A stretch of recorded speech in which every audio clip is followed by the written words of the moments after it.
Welcome to Sleepless in St. Canard, where nostalgia replaces REM cycles. I'm Kitty. And I'm Ange. And we haven't slept For 30 years. This is a podcast about the 90s Disney cartoon Darkwing Duck, or in this case, Dynamite's Negaduck road trip adventures. Will he get one step closer to having the golden touch he so craves? For all of our sakes, I sure hope not. If you could touch anything and turn it into gold, Ange, what would it be?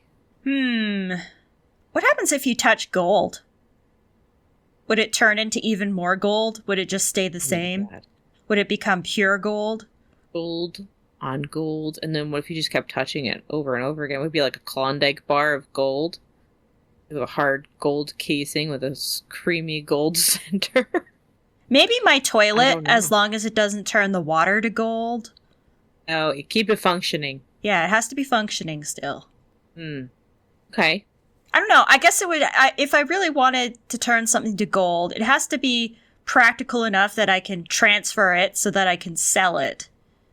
What if you just touch like every tooth in your mouth and then you don't have to worry about cavities and dental work anymore? I guess, but then my teeth would also be yellow. That wouldn't be very flattering. They would be gold, and it would be dazzling, okay? Imagine people would have to put on sunglasses to look at you. I imagine they do already. So sparkling. Well, it's a good answer. Gold or the toilet? The toilet was my immediate thought, so I don't know what that says about me. Well, other than your stack of gold bars, your toilet. I like it. Everybody needs a solid gold toilet, I've heard. What about you? I would touch, I don't know, something stupid like a door, and then I could just sell a door. Maybe I would just go to, like, drive around with my driving gloves on because I can't touch the steering wheel of my car because that would not be a good thing to touch. But you just go, like, pick up free stuff off the side of the road, like people who are just trying to get rid of things, and then turn it to gold and then spin a profit. So I guess my answer is roadside trash. Perfect. It's practical. I'll store it in a closet next to your toilet. And there it is. One man's trash is another man's treasure, you know? No notes. A+. No. And I'm sure that Negaduck would also touch both of those things. But before we speculate too much, why don't you lead me on down memory lane here and kind of remind me what's happened in this comic book, because it's been a while. So Negaduck was sick and tired of all his ideas being used before he could use them by other villains. He overhears Taurus Bulba talking about Skull Island, where there's a glove called the Midas Glove that can turn things into gold. So he steals Taurus Bulba's ship and the map, or not the map. He needs information, so he goes to Morgana to see if she can figure out the location of Skull Island, and she is able to give it to him in exchange for him stripping down and getting his measurements so that she can make an outfit for Darkwing. He takes off to the island where he immediately gets attacked by a giant squid. Right. And that's where he is left off, but meanwhile, the Fearsome Four were hanging out in a dive bar with all these other villains. All right, and they're like, let's all go together. Yeah, they overhear Hoof and Mouth talking about what Negaduck did, and they all decide to team up with a bunch of random, what I call red shirt villains that we've never seen before, who just, like, show up, and they take off in a giant airplane shaped like Megavolt to follow Negaduck, because I think they're able to track Taurus Bulba's ship. Okay. And that's where we left off. Good recap. Forgot about the goons piling into the plane. Yeah, there was a lot of them, but then one of the four was complaining about how there's too many, and they're like, nah, man, we're going to use them as cannon fodder, because, you know, they're going to a deadly island. Yeah, and also Negaduck. Yeah, and Negaduck is going to be there, and he's the deadliest one of all. That's it. It's true. The most dangerous game of all. And this story is called Goldfeather Part 3. Which I suppose makes sense, because it's all about gold. Oh, it's not called Skull Island, it's called Agony Island. My bad. It's shaped like a skull, if I recall correctly. You know. Or is that like King Kong? Am I thinking of like... King Kong is Skull Island. That's what I was thinking of. You know what? But Negaduck has a summer home there. So. Yeah. I was thinking about how he loves skulls so much. That's where I made the connection.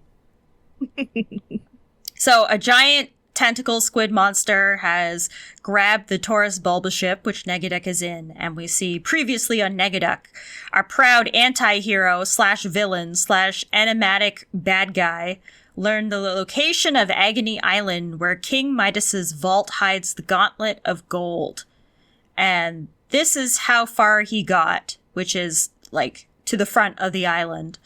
So he's very pissed off about this. He really thought, he admits he underestimated that. He says, I was certain flying in would be the safest approach, but sea monsters in these parts, they've got reach. So he's fighting with the controls inside the ship, and he's trying to figure out if the ship has any defenses. And he sees a gear shift with a lightning bolt on it, and he says, anytime you see a lightning bolt on a button, you must press that button. So he does. And it electrocutes the giant squid. But also, the ship falls into the water with the squid. Dangerous game. So now Negaduck's digging through all this stuff in the cockpit. And he's saying, come on, Bulba, surely you thought of everything. Like, if you needed to go underwater, where's the button? And then he clicks another button, and it turns into a submarine. He's pretty happy about that. And says, I get why this is the Sea of Misery. Good naming, ancient map guys. He's under, like, the water with the squid, and there's just destroyed ships everywhere, and a concerned-looking fish. So. And presumably Murdoch is there, too. Oh, yes. Being angry and dressed up like the Lorax. Exactly. Airing out his Lorax cosplay real quick. Mm-hmm. The giant tentacle monster is glaring, and Negaduck says, so long, Grabby, which is the name he has dubbed of this monster. That's aptly named. Aptly named, and he almost, as he's getting away from that guy, he almost flies directly into the mouth of some other giant-ass fish. But Negaduck escapes, and he mentions that he's also a master getaway driver. But then the giant fish, it's like this big, snappy kind of swordfish type creature, starts chewing on the vessel, and Negaduck's shaking his fist like a roadside driver, like, this is an expensive vessel. I don't steal cheap stuff. I will show you that, because it kind of is funny the way he's shaking his fist. Like a Sunday driver. How dare. Yes. Fist to the sky. It looks very cute. He's very well drawn. It looks like a kid's toy. I don't know why. That's what that looks like to me. Like, he looks like if you picked him up and squished him, he'd squeak. So he's getting chomped on by a bunch of fish, and he says, aren't you all supposed to be singing about how great it is beneath the waves?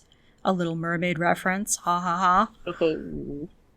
So now there's like octopus and starfish, and all these creatures are just like sticking to the windows, and he can't see anything. And they're all so angry looking. It's kind of funny. Like, they're all like mean. I need to show you that too, because for some the Sea of Misery. That's true. I guess that's why all the fish are miserable. Bunch of bastards. But the octopus in particular makes me laugh. What's your problem, man? He's pissed. So he decides to speed up to see if he can shake them off, and he actually leaps right out of the water onto land, and all the fish are dragged with him, and they all just kind of like pile on top of him. Get off my stolen ship, go flop back into the sea, I'm on a mission. But man, they're just like, they're determined. Oh yeah, they are. They are super pissed. Very unhappy. So Negaduck's like, all right, I'm the first person ever to step on this island. And then he looks over, and there's the Fearsome Four and an entire friggin' lineup of random villains marching ahead. And he's like, no! He's so unhappy because it's like, once again, without even trying, they've beat him to the punch. And they're all looking real happy and buddy jolly about it. Well, yeah, because they didn't have to fight a giant squid to get here. It was too preoccupied with Negaduck. They do look very happy. So Negaduck is like pitching a tantrum, jumping up and down, wondering how they found out about his plan and how they got there first. And he's just spying on them now, like following them, and decides that he's going to intercept them and fight them all one by one, even if they will leave me very tired by the time I reach the cave. And so he's just kind of trailing behind all these like randos. So we've got a literal bulldog guy wearing a red shirt and what looks like a fox type character next to him. And they're at the front of the line bragging about how they're going to be the first ones to get there. But because they're first in line, they walk right into a bunch of deadly vine creatures, which proceed to attack them. And Bushroot says, amazing, these are very rare strangleberry vines. They'll force you to enjoy their fruit for a few days. I suggest you not resist. Okay. Okay. Unconsensual fruit Eating? Yeah, and now they're being force-fed fruit, and everybody just walks past and leaves them to perish to their fruit-filled... I mean, they are bad guys, so... So, I'll send you that picture. Bushroot is looking kind of smug. He sure is. Later, suckers. And Negaduck, who has been spying still, realizes that maybe it's actually not a bad idea to let them all go first, because they'll clear the path by walking into all the traps for him. Oh, it's a good plan. And then he makes a Nem-level pun. Nem, friend of the podcast, and also very good at writing Negaduck. Have a very good time, boys. A very good time. But then he thinks, I'm glad no one heard that pun. That's a Quackerjack thing. Don't be in denial, Negaduck. You were made for puns. Embrace the puns, Negaduck. Embrace them.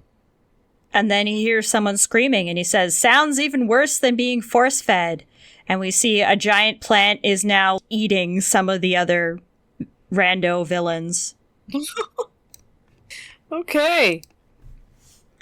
Just full on. Just full on eating them. Yeah. I feel like the writer is playing it safe because every time one of these villains gets caught in something, they'll have like an explanation for why they won't actually die. So Bushroot says, don't worry, your costume will prevent it from digesting you and it'll spit you out in a few hours. Just making sure we explain to the children that nobody's gonna die here. It's like when they did the dub of Dragon Ball Z, and it was like every time that something exploded, like a plane exploded or something like that, it was like, I could see their parachutes. There's no parachutes on the screen. It's like, okay, sure, they survived. Wink, wink. Yep. Nobody gets off Agony Island. Can't digest your costume. Guess it just won't digest the rest of you. I guess he'll just come out naked and sad. Or happy, I don't know. So next up, we've got a classic trap. We've got these 3 rando villains who fall into quicksand. And they start sinking in. It's going to be a bigger thing. Classic 90s trap. And Liquidator assures them that they won't drown. They'll just suffocate. Bye! They do hop past on the heads of the villains who are stuck in the quicksand, which is excellent. I do like also the way the Fearsome Five are drawn in a lot of these images is pretty funny. They're just so happy. They're having a wonderful time. They truly are.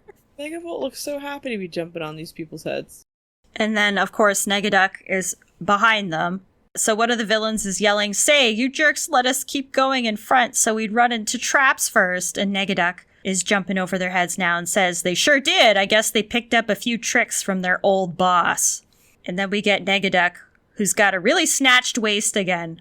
So he's just kind of talking to himself about how the path has been cleared and maybe they'll trigger another trap. But it sounds like Negaduck himself has landed in something. And it is. He's landed on the Liquidator. So he's caught following them. Worst trap of them all. A thirst trap. Womp womp. So the 4 have found out that Negaduck is following. And Negaduck, of course, is like, you 4 didn't find this place on your own. How did you follow me? Megavolt says that he had a tracer. Bulva's ship had a nice clear signal. And they talk about how they're going to get to the gauntlet before him. So Negaduck, I think, is trying to convince them that all the real danger awaits in the cave, and that their powers might have helped them so far, but they'll need a real criminal genius to get them through. And then the little dialogue box pops up and says, "Gasp, can it be true? Will the world tremble at the probably short reunion of the Fearsome Five?" And so we see that all 5 of them decided to team up. And I guess we're just going to skip past all the traps because it says mere hours later, they've made it. Okay. A very successful run. I kind of expected him to push them each into one trap and then carry on by himself, but teamwork makes the scheme work. It would seem so. Although Negaduck looks like he has a few plans up his pocket, so I'll show you that little shot of them approaching the vault. So Negaduck talks about how he copied the map out of Morgana's history book, and there's an opening incantation, which is, "Knock a knock knock, open a door, let a me in, let a me in." Which kind of sounds like Mario talking. It does. But you know what? I like it.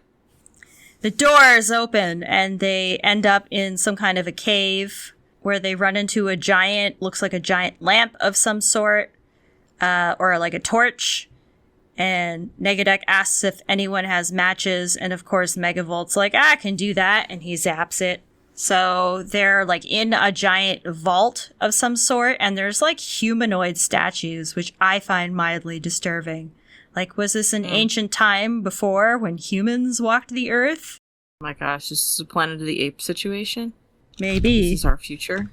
So I'm going to show it to you. The vault. So they made it into the vault. They've lit it up. They're looking around. They're like, "Ooh, this is nice." Oh yeah, they're like dwarf looking kind of guys. With Yeah. like the big beards and stuff. Okay. So they approach, I guess, a table that has 3 gauntlets on it, with a giant statue of Midas behind it. And Bushroot's like, "Is this supposed to be Midas?" And Negaduck says it looks like the drawing. Quackerjack says there's a golden glove, but it's 3 of them.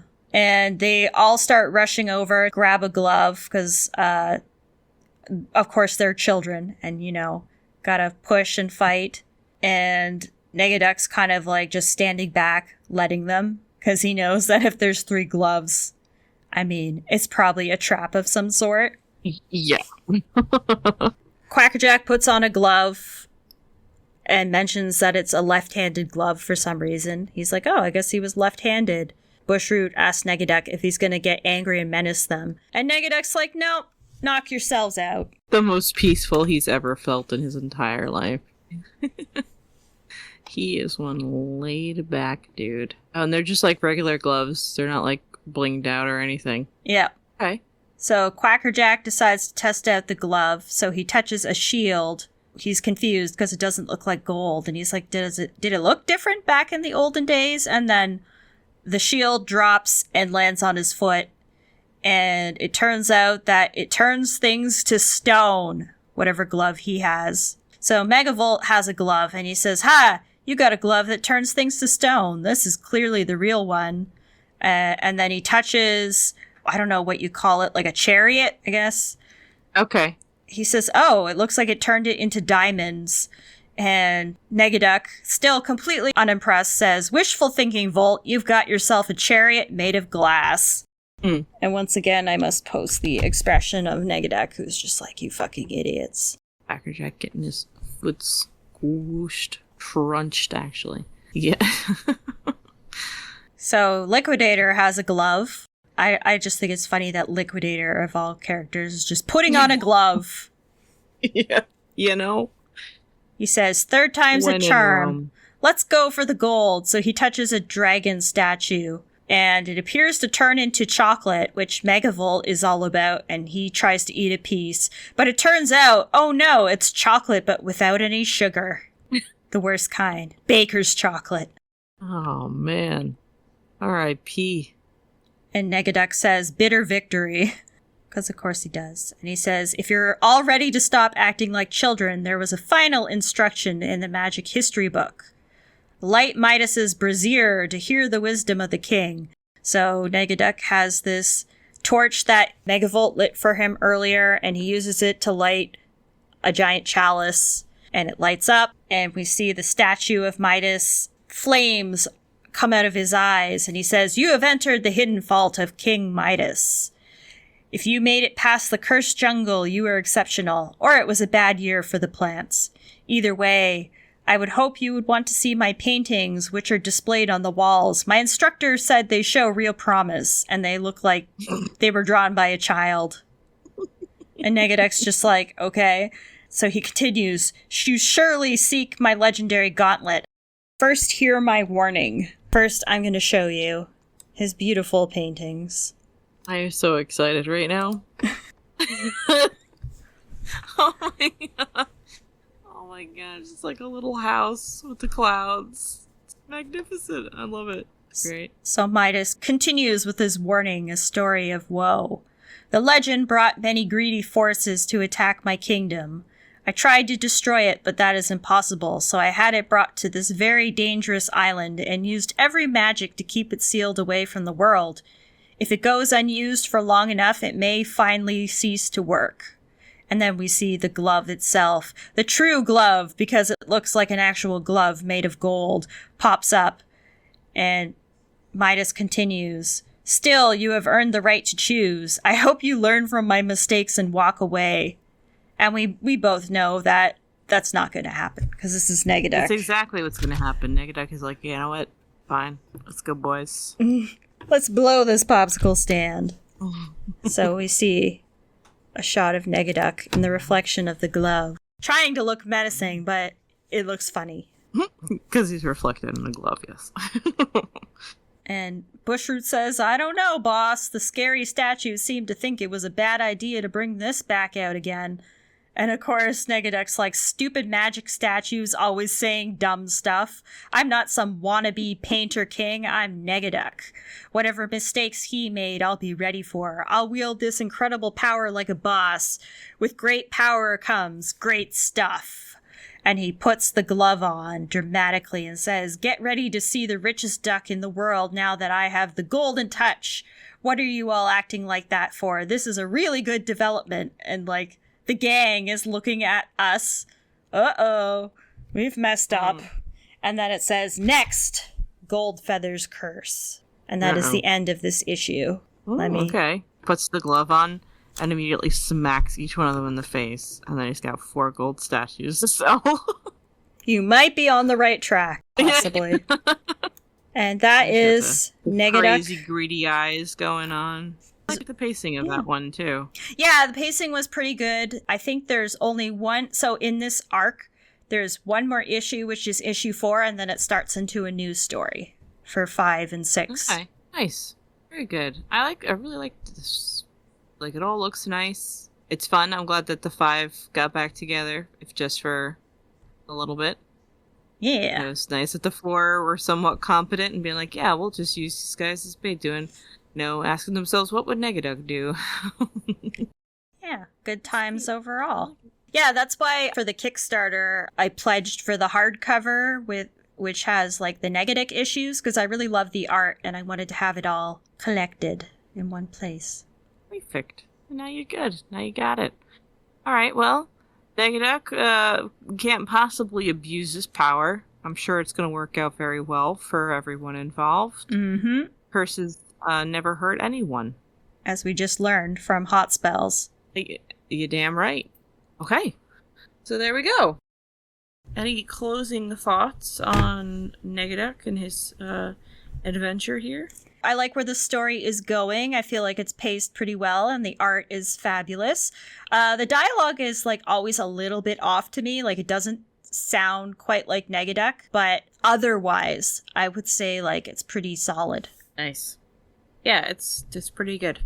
So that concludes our coverage on Negaduck number 3. Next time we will be discussing, whatever we feel like, man. We could talk about Justice Ducks. We could talk about more Negaduck. We could, take a change of pace and talk about, I don't know, episodes 1 through 10 of Invader Zim. Who knows? The animated NFT GIFs that we were watching earlier. rated from 1 to 10 the Funko Pop NFTs. With the liquidator crotch shot. Yes, there was a lot of emphasis on the crotch in the liquidator one. Hey, here it is. Okay. We got ourselves a wheel, folks. Alright, I'm gonna spin the wheel. I'm gonna delete hot spells because we just watched that. Okay, here we go. Spinning the wheel. Okay, and next time, we feasting. We are feasting, my friend, because next time we talk about an episode of the show, we'll be talking about Malice's restaurant. Yay! Morgana again. Morgana Palooza, baby. And the Muddlefoots. So, it's true. It's very true. That's a very important episode because Herb awards Morgana an apron. And what else do we watch Darkwing Duck for? Than two champions recognizing the other's game. Okay, so until next time, where we can talk about any number of things, remember that crime doesn't sleep, and neither do gold, glass, stone, and chocolate, making chocolate statues of the Fearsome Four. Digesting slowly in a monster's stomach. Have a great day! Bye!